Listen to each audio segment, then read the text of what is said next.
तो मी माझा road map तयार आहे 5 वर्षासाठी. हे 6 स्कूल आहेत ना आता, त्याची 12 करायची. हे वादा केले होते की मी पुरा केले. अकाउंटला पैसे येत आहेत किंवा आम्हाला हे सगळं मिळणार आहे, पण हे सगळं काही कॅल्क्युलेशन बॅक ऑफ द कसं होतं? एक फॅमिलीला 25 लाख रुपयाचा मेडिकल इन्शुरन्सची गॅरंटी देणार आहे. आठवण आली. त्यांनी योजना आणल्या म्हणून तुम्ही योजना आणल्या की काय योजना? नाही, हे महिलांची सुरक्षा आणि सेफ्टी आम्ही फर्स्ट प्रायोरिटीमध्ये देणार आहोत.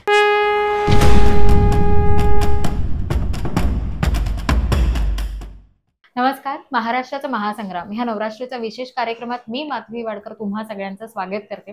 आता माझ्यासोबत आहे काँग्रेसचे म्हणजेच मुंबादेवी ह्या मतदारसंघाचे काँग्रेसचे उमेदवार अमीन पटेलजी, जे विद्यमान आमदार आहेत आणि 2000 पासून ते राजकारणात सक्रिय आहेत आणि त्यांच्या विरुद्ध यंदा आहे शिवसेनेच्या शायना एनसी जे उभे आहेत. तर चला थेट त्यांच्याशी संवाद साधूया. आताची ही निवडणूक आणि ही त्यांची 4थी टर्म त्यांच्यासाठी कशी असणार आहे हे त्यांनाच विचारूया. सर, पहिले तर खूप खूप नमस्कार आणि स्वागत तुमचं नवराष्ट्र नवभारतमध्ये. धन्यवाद. मी म्हणजे आताचे जे प्रश्न आहे ते विचारणारच आहे, पण जसं म्हणलं की 2000 पासून तुम्ही सक्रिय आहात राजकारणात, तर तुमची सुरुवात कशी झाली राजकारणामध्ये हे जर ऐकावंसं वाटेल. 88-89 ला मी दादासाहेब रुपावतेला भेटलो. सिंपल, साधारण, जमीनचा माणूस.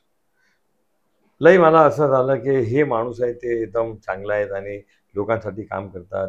मी त्यांच्या सोबत लागलो आणि ते 89 मध्ये त्यांच्या निवडणुकीमध्ये वामनराव माडिक होता, त्यांच्यासमोर त्यांनी निवडणूक लढली. ते पडलं ते, पण मला लई एकदम चांगला वाटला की आपल्याला लोकांना काम करायचं आहे. त्याच्यानंतर एक दिवस एक सोशल गॅदरिंगमध्ये मी मुरलीधर साहेबांना भेटलो. तरुण होतो मी, 25 वर्षाची माझी एज होती. त्यांनी मला बघितले, बोले काय नाव झाला, अच्छा आदमी आहे. बोललो तुम क्या करता, तुम मेरे पास आओ. मी त्यांचा मुरली भाईचा एक होता की ते ज्यांना लई आवडता त्यांना ते उल्लू म्हणायचा. कैसा उल्लू तुम, कैसा उल्लू तुम. मी गेलो त्यांच्यावर, क्या करते तुम. मला साहब मेरा बिझनेस है. अच्छा अच्छा, तुम वहाँ क्या करता. त्यावेळी राजकारणाशी काही नाही, इथे संबंध नव्हता माझा, इथे संबंध नव्हता. तर त्यांनी मला म्हटलं की त्यावेळी साऊथ बॉम्बे आणि साऊथ सेंट्रल वेगळा होता, लहान लहान कॉन्स्टिट्यून्सी होती. त्याने म्हटलं नाही नाही, तुम साऊथ सेंट्रल में नहीं, तुम साऊथ बॉम्बे में हमारे साथ में काम करो. आणि त्या दिवसापासून मी त्यांना जुडलो, त्यांना बघितले, त्यांना लई आणि लहान लहान जे लोक असताना त्यांचा लई सवय होती त्यांना काम करायची. त्या दिवसापासून 88 मध्ये मला दक्षिण मध्य मुंबई, साऊथ सेंट्रल मुंबईच्या युथ काँग्रेसच्या जिल्ह्याच्या जनरल सेक्रेटरी बनवले. या 2024 आहेत. मी तिकडून माझा सफर जे आहे ते करून करून करून आज ऑल इंडिया काँग्रेस कमिटीचा मी सदस्य आहेत आणि मुंबई काँग्रेसचा सिनियर व्हाईस प्रेसिडेंट.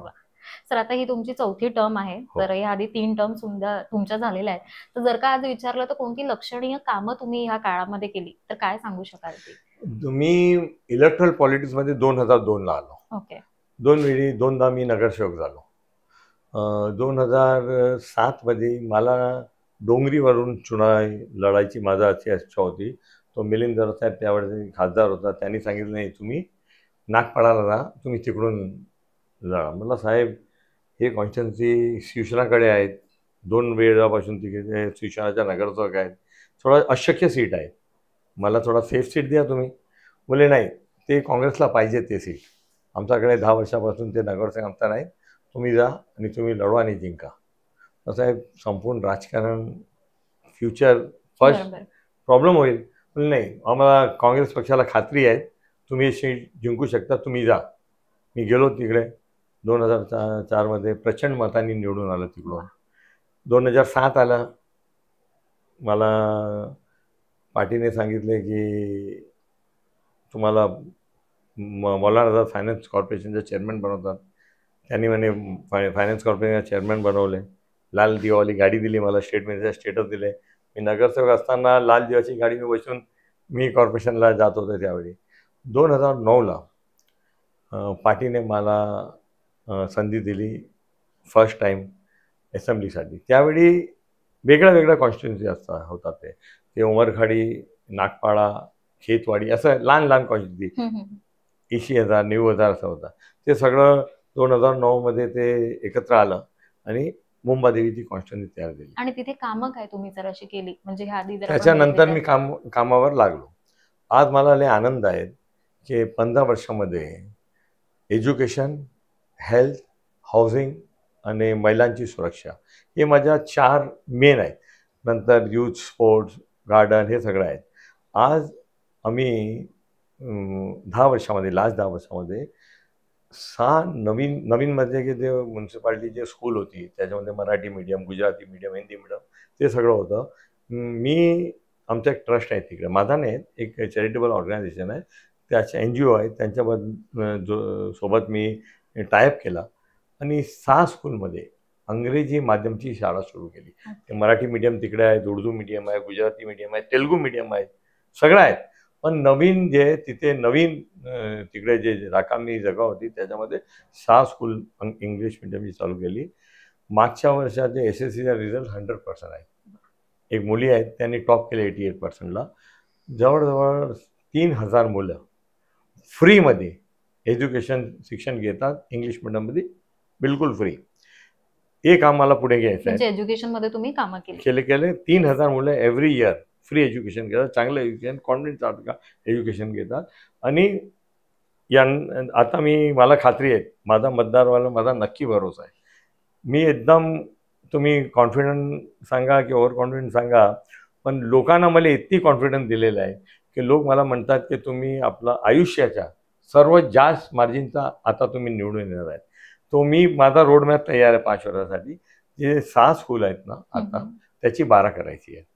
2 नवीन स्कूल एक दुर्गादेवीमध्ये आणि एक इस्लामपुरामध्ये. प्लॉट आयडेंटिफाय झाले, तिकडे स्कूल होते, ते नवीन सगळं प्लॅनिंग झालेलं आहे. 2 नवीन स्कूल करणार आहोत. ह्याच्यामधली एक स्कूल CBSE करणार आहोत. 1650 मीटरचा जवळजवळ प्लॉट आहे, मोठा प्लॉट आहे, ते करणार आहोत.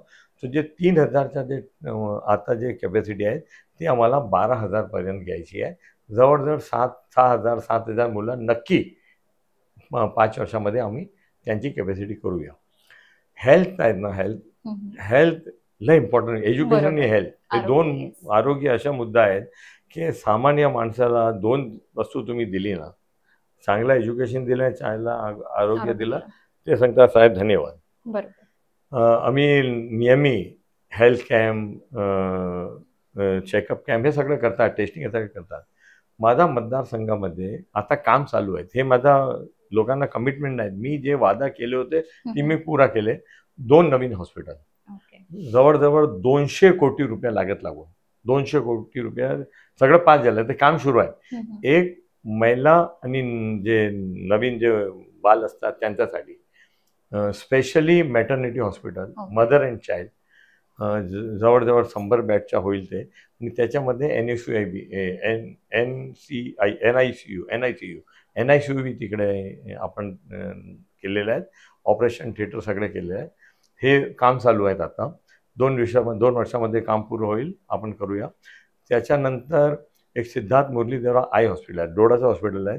त्यांचा मागे एक प्लॉट रिकामा होता, तिकडे 17 फ्लोर 17 मजलाचा एक नवीन सुपर स्पेशालिटी हॉस्पिटलचं काम चालू आहे. 3 स्लॅब आलेलं आहे तिकडे, ते बी जवळजवळ 2 वर्षामध्ये चालू होईल.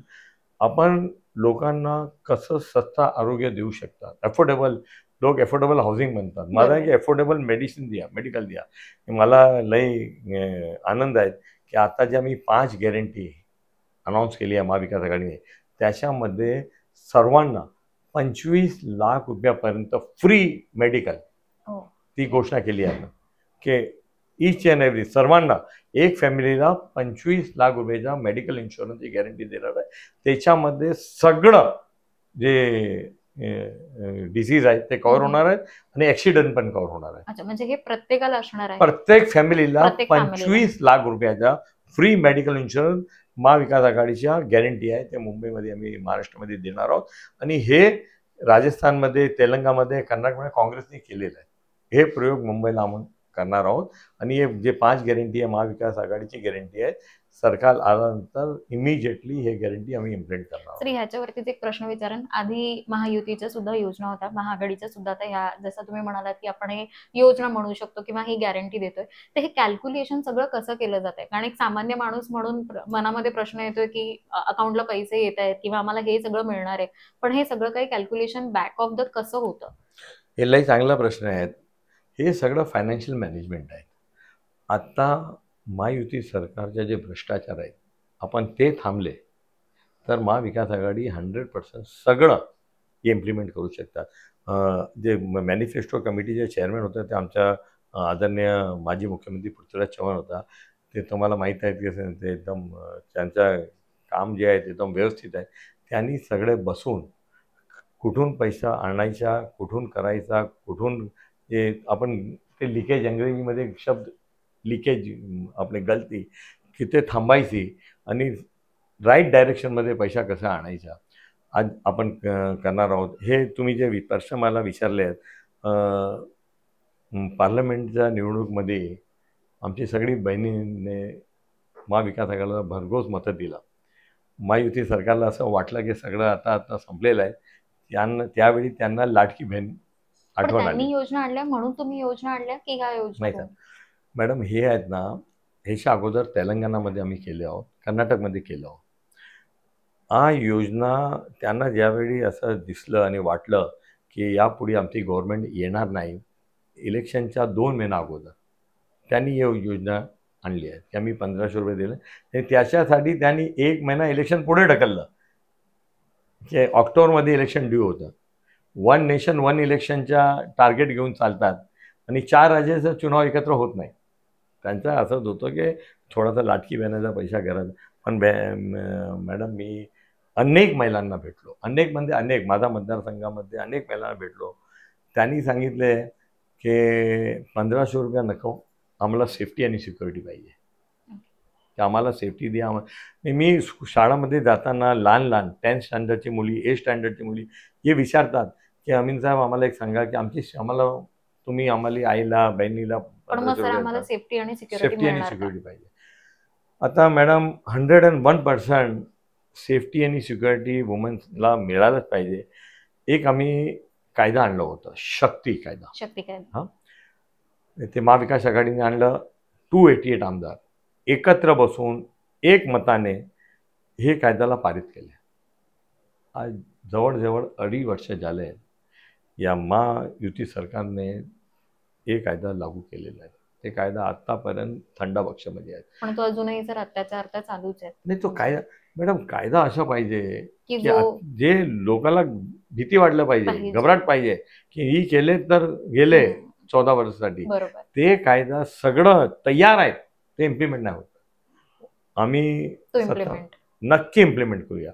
महिलांची सेफ्टी हे प्रथम पाहिजे आणि आम्ही ह्याच्यामध्ये कटिबद्ध आहोत की महिलांची सुरक्षा आणि सेफ्टी आम्ही फर्स्ट प्रायोरिटीमध्ये घेणार आहोत. सर मी मतदारसंघाकडे येते परत, मुंबादेवी ह्याच्याकडे. आता सध्याचे जर का मुंबादेवी मतदारसंघ फिरलो तर प्रश्न आणि समस्या ह्या दिसतात की पाणी कपात आहे किंवा गर्दी आहे, वाहतुकीची कोंडी आहे आणि पुनर्विकासाचे प्रश्न आहेत. ते हे कसे सोडवले जाणार आहेत? आपण बघितले असेल की भिंडे-वेदार रिडेव्हलपमेंट एक प्रोजेक्ट सुरू आहे. मी त्याच्यामध्ये क्लस्टर बघा 2 पॉलिसी आहे. एक सिंगल बिल्डिंगची पॉलिसी आहे, तुम्ही 2-3 बिल्डिंग एकत्र करून डेव्हलप करा. मुंबई दक्षिण मादी मतदारसंघामध्ये तो आहे, पण कोलाबाला, मलबार हिलला, भायखलाला, वर्लीला, शिवला, दक्षिण मुंबईमध्ये प्रॉब्लेम आहे. सर्वांकडे हे प्रॉब्लेम आहे. हे प्रॉब्लेम फक्त मुंबादेवीच्या नाहीत. पण सर मुंबादेवीला असं होतंय की फेरीवाले भरपूर आहेत आणि त्याच्यामुळे गर्दी ही पूर्णपणे फुटपाथ वरती चालायला सुद्धा होत नाही. त्यामुळे गर्दी आहे. तुम्ही घाटकोपरला जाणार तर तुम्हाला सुटणार. मी येतो. मी असं सांगून पडणार नाही. मी तुम्हाला याचं उत्तर देतो. ते आम्ही SBUTच्या क्लस्टर एक कम्युनिटीने सुरू केलं, पण त्याला जे पाठिंबा लागत होतं, माझा जे पाठपुरा लागत होता, हे सगळं मी करून आज एक क्लस्टर डेव्हलपमेंट एक चांगली पॉलिसी तयार झालेली आहे आणि ते होत आहे. कमाटीपुरासाठी आम्ही 10-12 वर्षापासून फाटतो. सगळा टेनंट एकत्र केला. 800 लँडलॉर्ड आहे मॅडम, 800 लँडलॉर्ड कमाटीपुराला. मोठे प्लॉट आहे, 32 एकरचा प्लॉट आहे. ते सगळा लँडलॉर्डला एकत्र केला, जवळजवळ सगळं टेनंटला एकत्र केला. जवळजवळ एक कमिटी निर्माण केली, कमाटीपुरा विकास समिती. प्रोजेक्ट मॅनेजमेंट कन्सल्टिंग अपॉइंट केलं, सगळं तयार केलं. आज नंतर जितेंद्र आव्हाड असताना हाऊसिंग सेक्रेटरी BP माडा सगळं तिकडे साईटवर घेऊन आलो. त्यांना सगळं दाखवलं. एक निर्णय घेतले की आपल्याला माडाला याच्यामध्ये नोडल एजन्सी बनवायची आहे. माडाला नोडल एजन्सीचं पत्र गेला, माडा ॲग्रीड केले, त्यांचा GR आला. आता VP माडा, व्हाईस प्रेसिडेंट माडाकडे PMCने सगळं डॉक्युमेंट, त्याची फिजिबिलिटी रिपोर्ट तयार केलेली आहे. त्यांना त्यांच्या टेबलवर ठेवलेली आहे. आचारसंहिता कारण आहे ते थोडंसं थांबलेलं आहे. प्रत्येक टॅनंटला 500 स्क्वेअर फीटच्या 2 बेडरूम हॉल किचन हे कमिटमेंट आहेत आमचा. कमिटीचा कमिटमेंट आहे, माझा कमिटमेंट आहे, सरकारचा कमिटमेंट आहे की 500 स्क्वेअर फीटचा 2 बेडरूम हॉल किचन प्रत्येक टॅनंटला मिळणार आहे. जे लँडलॉर्ड आहेत त्यांना पण 550 मीटरपर्यंत एक घर.